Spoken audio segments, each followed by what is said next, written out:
the late 1930s, Germany was already preparing for war. Factories were working overtime, propaganda filled the air, and the Nazi leadership searched for any edge to crush their enemies.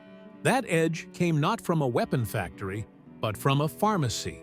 In 1937, a Berlin company named Temmler-Werke released a new pill called Pervitin. It was small, cheap, and legal. Just a harmless-looking white tablet you could buy without a prescription. But inside that pill was methamphetamine hydrochloride, crystal meth. At first, it was marketed as a pep pill. Housewives used it to power through chores, students to study late, factory workers to stay sharp. Ads promised energy, confidence, even weight loss. It spread so quickly that Berliners joked the whole city was buzzing. But the joke didn't last. The Nazi military noticed. To them, Pervitin wasn't just a lifestyle drug. It was a tool. They began testing it on soldiers, and the results were startling. With just a few pills, men no longer needed sleep. Hunger faded. Fear vanished. Marches that once took days were completed in hours. Soldiers became cold, focused, almost machine-like.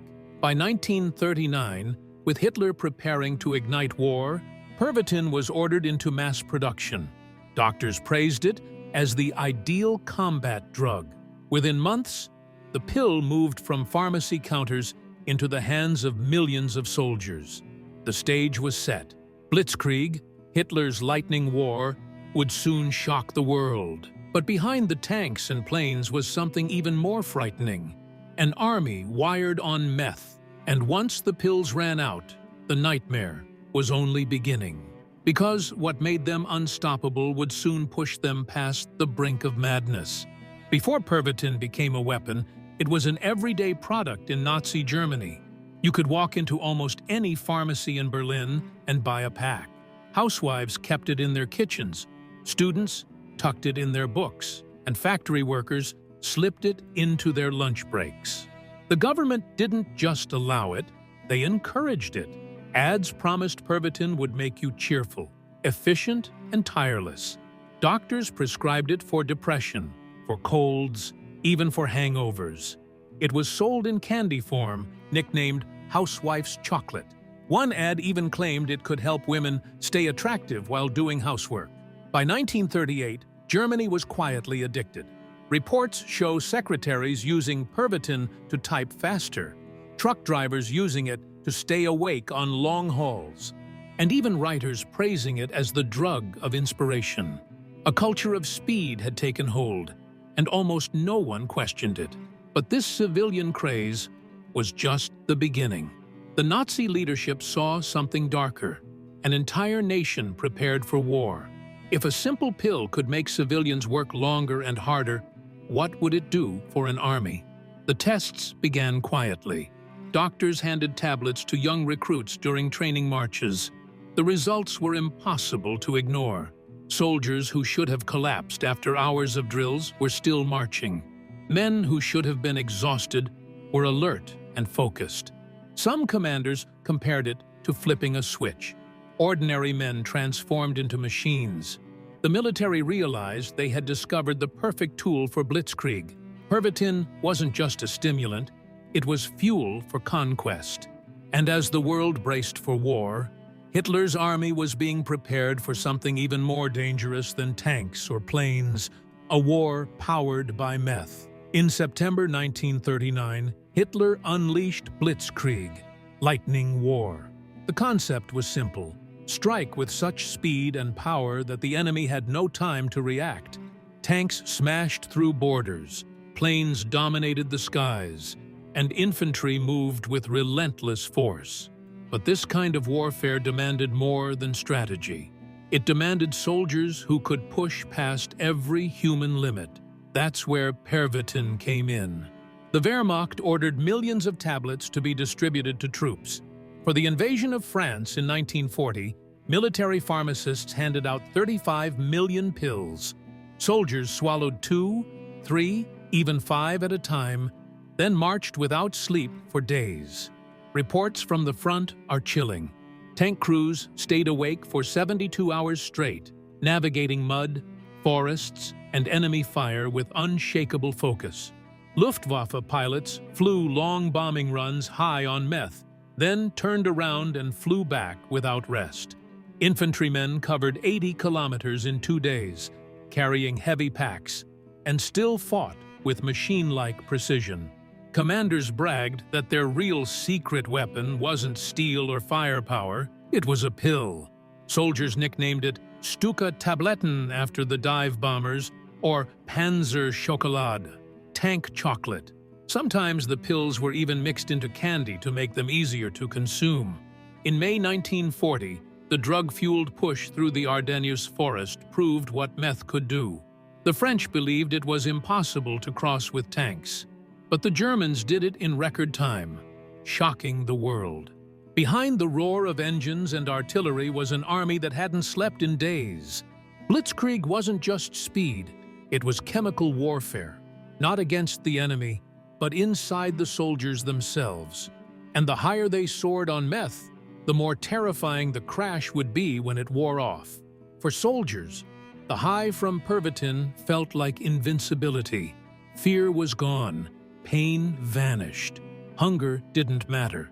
But what goes up must come down. And when the crash hit, it was brutal. Military doctors began recording strange cases in 1940. Soldiers suddenly collapsed in the middle of marches, trembling and unable to move. Others grew paranoid, convinced they were surrounded by enemies even when alone in the forest. Some hallucinated voices, shadows, or whispers in the dark. Entire squads sometimes had to be pulled from the battlefield, not because of enemy fire, but because the drug wore off all at once. The men who had fought like machines now screamed, shook, or refused to follow orders. Commanders reported soldiers firing wildly at invisible enemies, convinced they were under attack.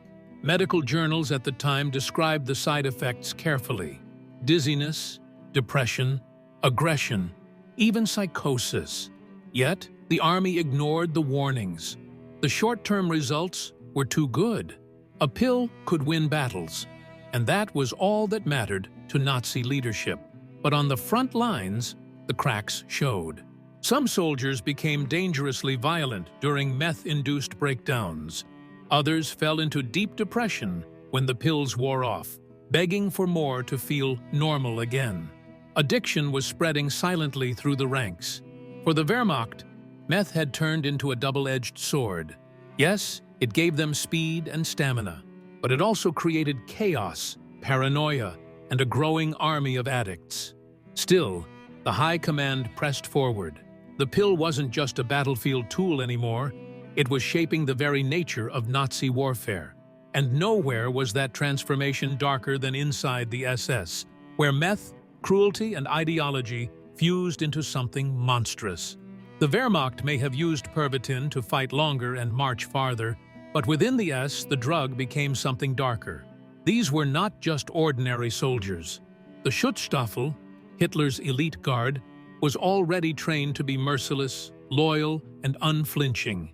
Add meth to that ideology, and the results were horrifying.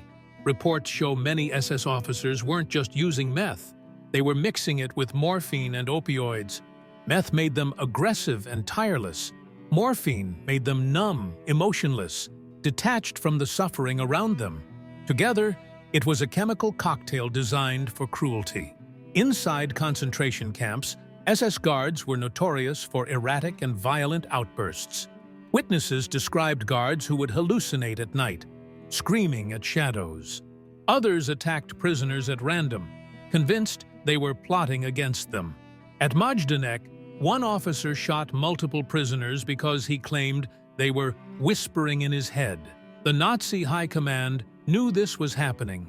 Internal reports by 1942 described officers as unstable and unpredictable. But by then, the addiction was widespread. Meth had not only fueled the battlefield, it had seeped into the heart of the Nazi killing machine. Some historians believe this drug abuse played a hidden role in the brutality of the camps. The guards were not only following hateful ideology, They were chemically altered, stripped of fear, flooded with rage, and numbed to empathy. The line between human and monster blurred. The SS had always been feared for their fanatic loyalty to Hitler. But with meth coursing through their veins, their violence became less predictable, more personal, and even more savage. And it wasn't only the guards experimenting with meth. Prisoners themselves would become test subjects in horrific Nazi experiments. If meth turned soldiers into machines, the Nazi doctors wanted to know, how far could it go? The answer was sought inside the concentration camps, where prisoners became unwilling test subjects in cruel experiments.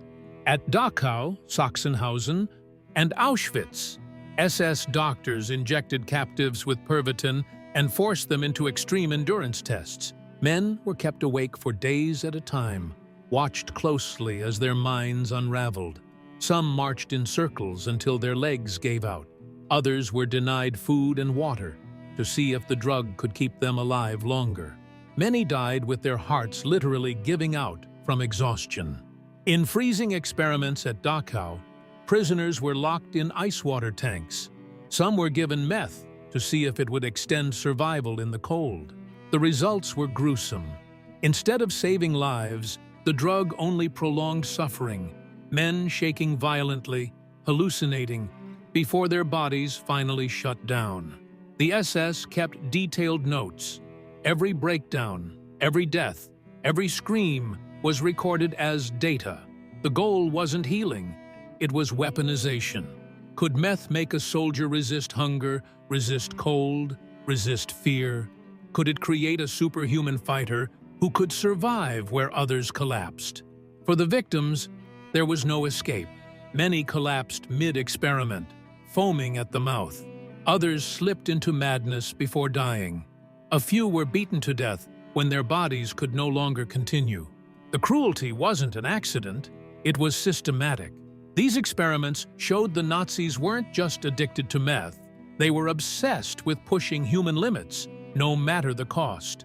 And even as prisoners died in agony, Hitler himself was sinking deeper into his own private addiction, guided by a doctor who never said no. While soldiers and SS officers were consuming meth on the battlefield and in the camps, Adolf Hitler himself was spiraling into an even deeper dependence. His personal doctor, Theodor Morell, was more supplier than physician. To Hitler, he was indispensable. To others in Hitler's circle, he was a dangerous quack. But Hitler trusted him completely. Every ache, every stomach cramp, every restless night, Morell had a syringe ready. Between 1941 and 1945, Hitler was injected with more than 80 different substances. Some were vitamins, but many were far stronger. Among them was Eucadol, an opioid close to modern oxycodone, mixed with cocaine-based nasal treatments, caffeine injections, and of course, Pervitin. Hitler demanded them daily, often multiple times a day. Morell kept detailed notes, injections before speeches, before meetings, even before meals. These boosts gave Hitler bursts of energy, confidence, and focus. But the cost was mounting. By 1943, observers noticed his left hand trembling uncontrollably. Footage shows him trying to hide it behind his back. His posture sagged. His skin grew pale and sweaty. His moods swung violently. One moment euphoric and convinced of victory, the next raging at generals, accusing them of betrayal. Hitler began to speak of miracle weapons that would turn the war around, ignoring the obvious collapse of his armies. Those around him whispered that he was no longer the same man, paranoid, erratic, and untethered from reality. The irony was brutal. As Hitler drove his army to rely on Pervitin, he himself became a prisoner to his own chemical arsenal. Every injection bought him a few hours of strength and pushed him further into physical and mental ruin. And as Hitler unraveled, so too did the empire he swore would last 1,000 years. By 1944, the effects of Hitler's drug regimen were undeniable. His once commanding presence was replaced by a frail, trembling figure. His teeth were rotting. His stomach was plagued with constant cramps. His skin turned pale and clammy. Yet every day, Morell's injections continued, feeding a cycle that was slowly destroying him. Hitler's speech patterns shifted unpredictably. Sometimes he spoke in manic bursts, racing through ideas. Other times, he dragged his words, as if trapped in slow motion. His generals noticed he no longer listened to reason. He dismissed sound advice and clung to fantasies of victory, convinced Germany would be saved by secret weapons and sudden miracles. Behind the walls of the Führer bunker, paranoia festered. Hitler trusted almost no one. He accused loyal officers of betrayal, shuffled military leaders constantly, and raged against phantom plots. When Berlin shook under Allied bombs, Hitler retreated deeper into denial, imagining an impossible comeback. Film reels from this period show the stark contrast. The dictator who once electrified crowds now appeared stiff, hands shaking uncontrollably, his face tight with strain. Every tremor, every outburst, every collapse behind closed doors bore the marks of a man dependent on daily drug injections to function. But the injections could not stop reality. German cities lay in ruins. Armies were shattered on both fronts. Supplies were vanishing. And yet, in the bunker beneath Berlin, Hitler clung to delusion, fueled not by strategy or hope, but by chemicals coursing through his veins. By early 1945, the man who had promised a 1,000-year Reich was barely able to stand. His empire was collapsing above ground, and below, he was locked in a haze of paranoia, rage, and addiction. But Hitler wasn't the only Nazi leader unraveling. Around him, his inner circle was spiraling into its own drug-fueled chaos. Hitler wasn't alone in his decline.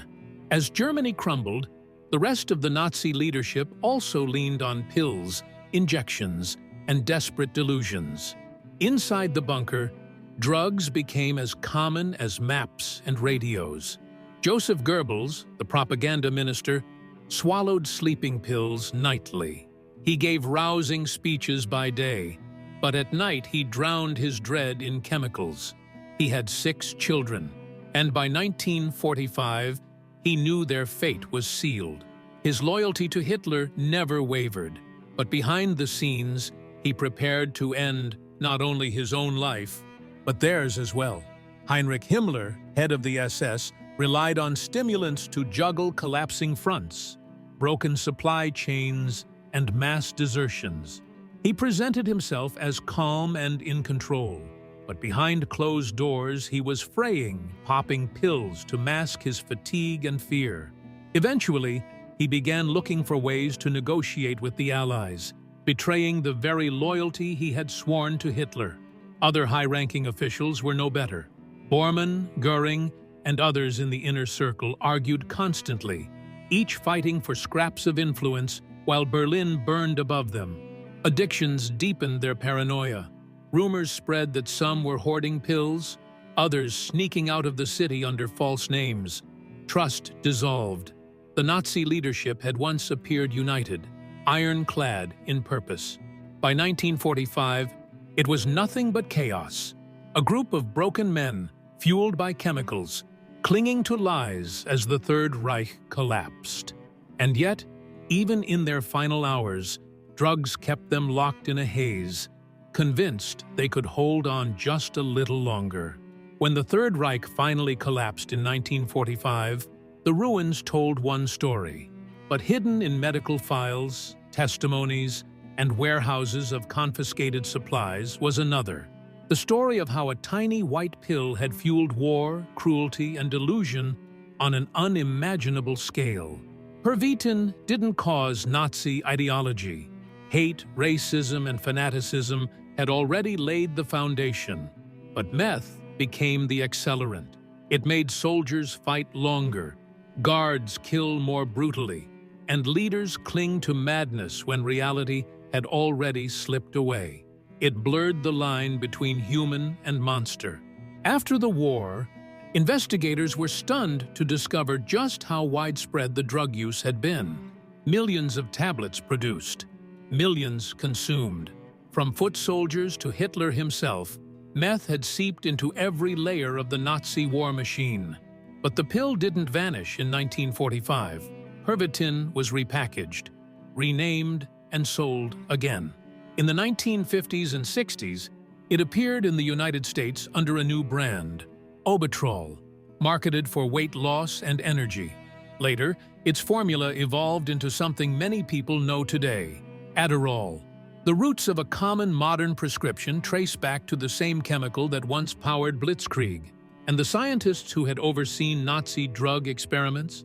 Some were punished, but others were quietly recruited in the Cold War, their knowledge folded into new military research programs. The obsession with chemical control didn't die with the Reich. The darkest side of Nazis on meth is not just a story about the past. It's a warning about what happens when ideology and drugs combine to strip away fear, empathy, and reason. Because while the Reich burned to ash, the pill lived on, and its shadow still lingers today.